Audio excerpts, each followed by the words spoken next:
Good morning বন্ধুরা, শুভ সকাল। একটা নতুন ব্লগ নিয়ে নতুনভাবে হাজির হয়ে গেলাম। আজকে হচ্ছে আহ, সোমবার, আর আজকে হচ্ছে জন্মাষ্টমী। তো জন্মাষ্টমী উপলক্ষে সকলকে জানাই আন্তরিক প্রীতি ও শুভেচ্ছা। বড়দের অবশ্যই প্রণাম নেবেন এবং ছোটরা আমার ভালোবাসা নেবেন। চলুন ব্লগটা এই দিয়ে শুরু করছি, কারণ আজকে প্রচুর কাজ, সকাল থেকেই লেগে পড়তে হবে। তো চলুন, যেমন হবে পুরোটাই দেখাবো। সকালে ছেলের জন্য জল খাবারে বানিয়েছি ধোসা। ওর জন্যে এইগুলো বানিয়ে দিলাম, কেন আজকে ও খাবে। ইনস্ট্যান্ট ধোসা বানালাম। আর এটা হচ্ছে একটা বানাচ্ছি, এটা দেখা, এটা একটা বানিয়েছি, দিয়েছি ননস্টিকের চাটুতে। আহ, চলুন আজকে ধোসা দিয়েই শুরু করলাম, পরে আরও অনেক সমস্ত রান্নাই দেখাবো। তবে ছেলেরটা করে দিয়ে সব ধোয়াধুয়ি মোছামুছি করে নেবো, তারপরে অন্য কথা হবে। দেখছেন,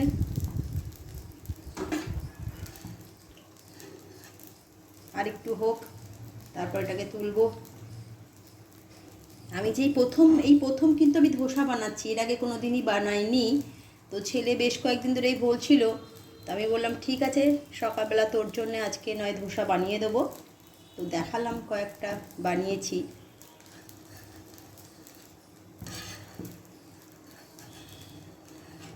খুব সুন্দর কিন্তু উঠে যাচ্ছে।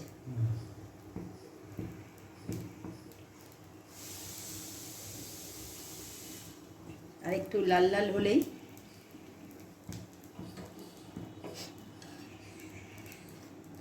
দেখতেই পাচ্ছেন কি সুন্দর আমার ধোসাগুলো হচ্ছে, একদম দারুণ সুন্দর। আবার একটা দিচ্ছি আমি, দেখুন।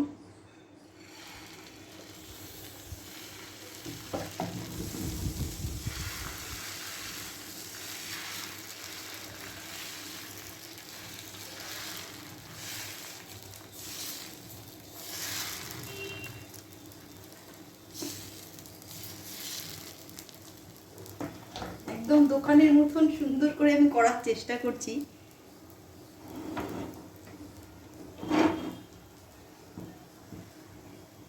প্রথমে চাটুটাকে না একটু তেল মাখাবেন, অল্প একটু তেল মাখিয়ে জলের ছিটে দিয়ে একটু মুছে নিতে হবে, ব্যাস। তাহলেই কিন্তু চাটু রেডি। অবশ্যই ননস্টিকের চাটু আমি করছি, তো সেক্ষেত্রে কিন্তু একদম সুন্দর হয়ে যাচ্ছে। কিন্তু ওইটা যদি প্রথমে একটু করে নেন, তাহলে চাটুতে কোনো রকম লাগবে না।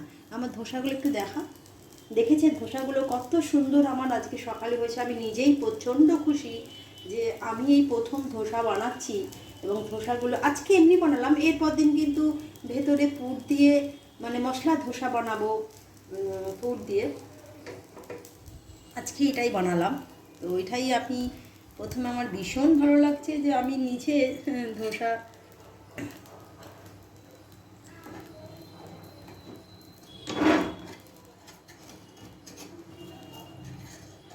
উঠে যাবে, কোনো চিন্তা নেই, কেননা আমার চাটু একদম রেডি আছে। তার জন্য আমি চিন্তা নেই, একটুখানি কড়া ভাজতেই হবে।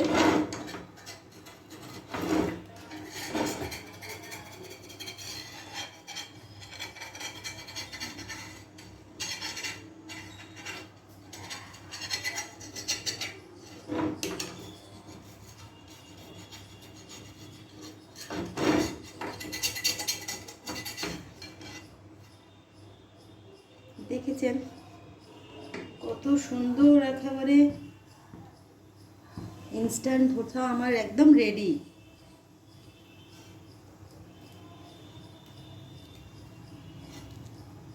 একদম সুন্দর রেডি হয়ে যাচ্ছে।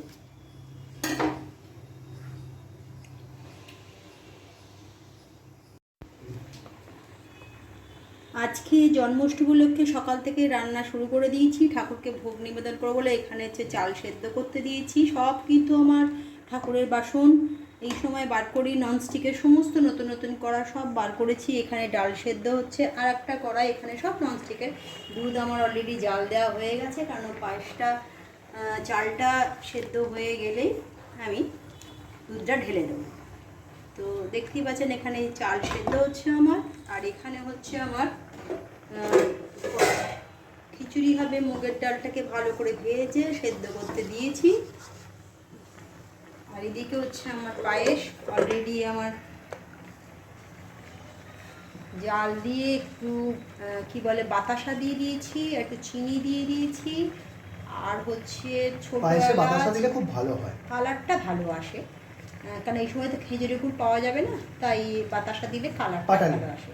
হ্যাঁ, পাটালি বা অন্য কিছু না পাই তাই জন্যে বাতাসা দিয়ে দিয়েছি। আর দিয়েছি হচ্ছে কাজু কিশমিশ দিয়ে দিয়েছি, আর ছোটো এলাচ দিয়ে এটাকে জাল দিয়ে আমি রেখেছি। ওদিকে যে যখনই আমার ভাতটা কমপ্লিট হয়ে যাবে তখনই দুধটা দিয়ে আমি ফোটাতে আরম্ভ করব, তখন আপনাদের আবার দেখাবো।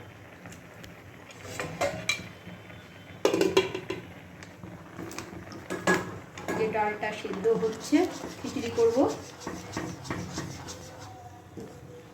ঠাকুরের আশীর্বাদে আমি প্রতিবারে নিজে করার চেষ্টা করি, যেটুকুনি যা করি নিজে করার চেষ্টা করি। আর এখানে তো আপনাদের দেখালাম যে চাল সেদ্ধ হচ্ছে, তেজপাতা দিয়ে একটু ঘি দিয়ে চালটাকে ভেজে সেদ্ধ করতে দিয়েছি। মোটামুটি 50% হয়েছে, আর 50% হলে হয়ে যাবে। চলুন পরে আমি আবার চালটা কিন্তু খুব ভালো মনে হচ্ছে। দেখছেন বন্ধুরা, আমার কিন্তু পায়েস অলরেডি একদম রেডি। আমি যেটা দিয়েছি হচ্ছে, এটা আছে মিঠাই মিল্ক বলে আমুলে যেটা পাওয়া যায়, এটা 1 কৌটো ছিল, দিয়ে দিয়েছি। আর যেটা কনডেন্স মিল্ক, এটা হচ্ছে কনডেন্স মিল্ক, কিন্তু লেখা আছে মিঠাই মিল্ক, কিন্তু কনডেন্স মিল্ক এটা আমি জানি। এটা দিয়ে দিয়েছি যাতে ভালো টেস্ট হবে। আর পুরোটাই আমি কিন্তু এই যে আমুল গোল্ড, এইটা দেখাও, আমুল গোল্ড এইটাই আমি কিন্তু পুরো দুধটা দিয়ে কিন্তু বানিয়েছি।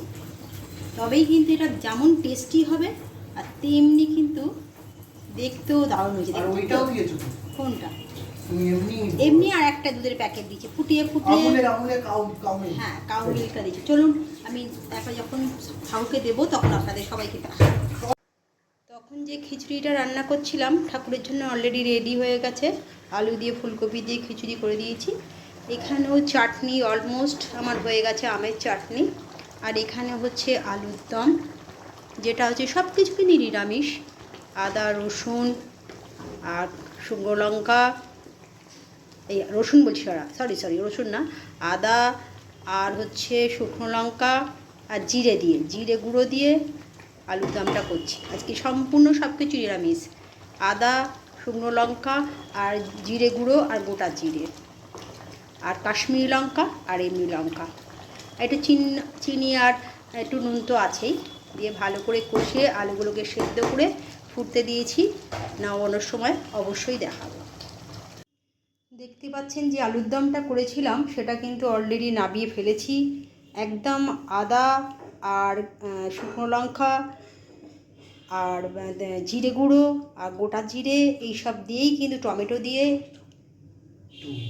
হ্যাঁ টক দই দিয়ে একদম কিন্তু কষা কষা আলুর দমটা ঠাকুরের জন্য বানানো হলো।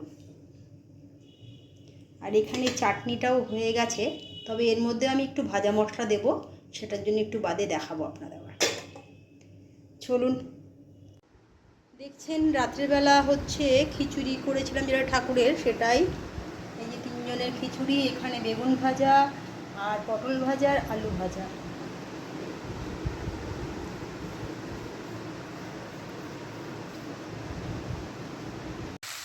ফ্রায়েড রাইসটা করে নিলাম, 1 খোলা করেছি এখানে। এই যে এখানে 1 খোলা করেছি, দেখো এটা অলরেডি কমপ্লিট হয়ে গেছে, আর একটু হচ্ছে।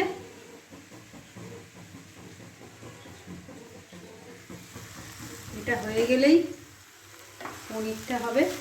একটু হাত দেবে না, পনির আমি করবো। ঠিক আছে, তুমি করো।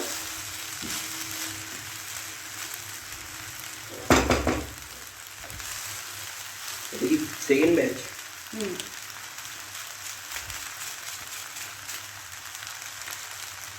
এটা ফ্রাইড রাইস মশলা।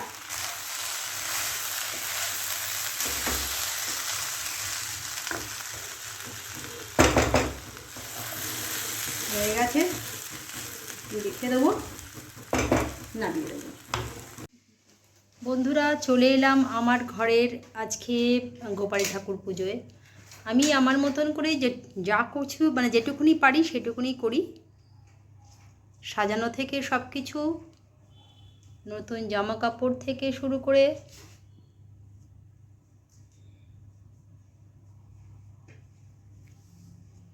আগে গোপাল ঠাকুরকে দেখালাম, তারপরে আদার্স সব কিছু দেখাবো। বন্ধুরা, আমার ঘরে গোপাল পুজোর আয়োজন আমি নিজেই করেছি, যেটুকুনি পেরেছি ঠাকুরের আয়োজন করার চেষ্টা করেছি। তো আপনাদের আগেও দেখালাম গোপালকে।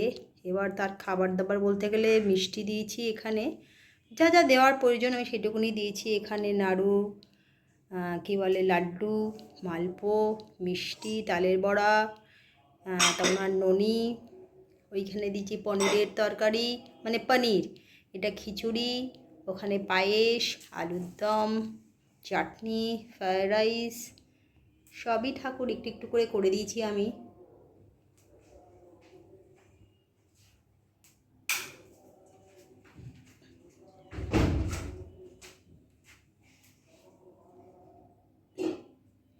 প্রতিবারের ন্যায় এবারেও আমার ঘরে ঠাকুরকে আমার হাজবেন্ডই প্রতিবারে পুজো করে।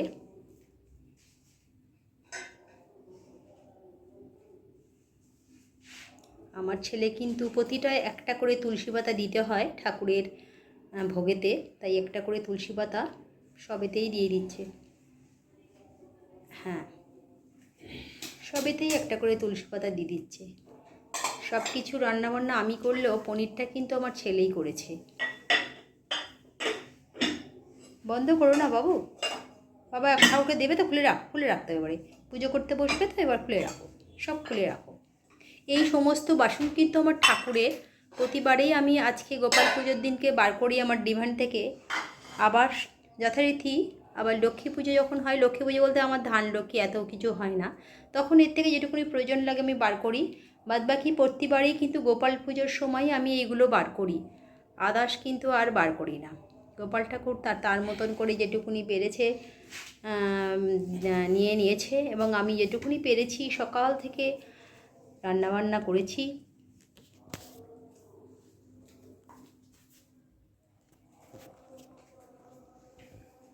চলুন, পুজো হয়ে যাবে যখন, তখন আপনাদের আবার দেখাবো।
বন্ধুরা চলে এলাম ব্লগটাকে এন্ড করতে। আজকে প্রচুর খাটনি হয়েছে আর প্রচুর জল ঘাঁটা হয়েছে, তার জন্য হঠাৎ সর্দি হয়ে গেছে। তার মধ্যে চান হয়েছে একবার, দুবার ভালো করে গা হাত পা ধুয়েছি এইগুলো। আর একটু না অভ্যেস কম আছে, মানে আমার বেশি জল ঘাঁটলেই, জল বেশি ঘাঁটলেই কিন্তু আমার সর্দি হয়ে যায়। ভাড়া বাড়িতে ছিলাম তখন কিন্তু প্রচুর জল ঘাটতে, কিন্তু কিছুই হতো না। না এখন এই বাড়িতে জানি না দিনে দিন এরম কেন হচ্ছে। তো আজকে পুজো তো হলো, দেখালাম হাজব্যান্ড পুজো করেছে এবং সবাইকে ফল মিষ্টি আর যা যা করেছিলাম সমস্ত প্রসাদ বিতরণ করার পর নিজেরা রাতের বেলা খাওয়া দাওয়া করলাম, করে আর শরীর কিন্তু নিচ্ছে না। মানে সকালে সেই এক নাগারে সেই সকাল 6:30 থেকে আরম্ভ করেছি, আর পারা যাচ্ছে না। তারপরে যে খাবার দাবারগুলো ছিল সেগুলোকে ঢেলে অন্য জায়গায় রেখে তারপর সমস্ত ঠাকুরের বাসন অত সমস্ত রাত্রেবেলায় মেজে সেগুলোকে সময় হবে না, ডিমান্ডে তোলা। আজকেই সমস্ত ঠাকুরের বাসন মেজে রাতের বেলা যত রাত্রি হয়েছিল কেন মেজে ডিমান্ডে তুলে ফেলেছি। কেন ও বাইরে থাকলেই প্রবলেম, আবার কবে তুলবো, আর তোলা হবে না, একবারে তুলে ফেলেছি। কাল থেকে ও থাকবে না, হাজব্যান্ড অফিস যাবে, ওকে না পেলে ডিমান্ডে তোলা মানে খুব মুশকিলের ব্যাপার। তো কাজ গুছিয়ে ফেলেছি, কিন্তু একটু খাটনিটা বেশি হয়ে গেছে, তাই ব্লগটার বাড়াচ্ছি না। যদি ভালো লাগে লাইক কমেন্ট শেয়ার করবেন, আর আর সবাই তো পাশে আছেন, এইভাবেই থাকবেন। আজকে আর ভালো লাগছে না। তো আমার হাজব্যান্ডের যে প্রচুর খাটনি গেছে, ছেলেরও গেছে, তিনজনেরই কিছু একটা অনুষ্ঠান হলে আমি বাজার করেছি সব, হ্যাঁ সমস্ত বাজার করা ওদের, সেগুলোকে ঠিক মতন আনা, আর নতুন ব্যাগ ঠাকুরের ব্যাগে আনা, কোনো জায়গা ঠাকাবে না, মানে একটুখানি এই দিনটা একটু অন্যরকমভাবে করি তো নিষ্ঠাভাবে। আর সমস্ত ঠাকুরের বাসনগুলো বার করে রান্না করে সেই সমস্ত বাসনই আলাদা ঠাকুর, প্রত্যেকটাই ভালো হয়েছিল ঠাকুরের। আজকে খুব ভালো রান্না হয়েছিল, খিচুড়ি করেছিলাম, আলুর দম করেছিলাম, পনির ছেলে করেছিল, ফ্রায়েড রাইস করেছিলাম, একটুখানি আমের চাটনি করেছিলাম, আর ঠাকুরের ফল মিষ্টি তো আছেই। হ্যাঁ ও পায়েস করেছিলাম, আর পায়েসটা আজকে না দেখিয়েছি তো কনডেন্স মিল্ক দিয়ে করেছি, মানে দারুণ সুন্দর হয়েছে আজকে। তো চলুন ব্লগটাকে বাড়াচ্ছি না, আজকের মতন গুড নাইট। যদি ভালো লাগে লাইক কমেন্ট শেয়ার তো বলেই দিলাম, আর যারা যারা আমার ফেসবুকটা দেখছেন সেটা অবশ্যই ফলো করবেন। কালকে একটা নতুন ব্লগ নিয়ে নতুনভাবে হাজির হয়ে যাব। গুড নাইট বলে দাও। Good night. হ্যাঁ ঠিক আছে।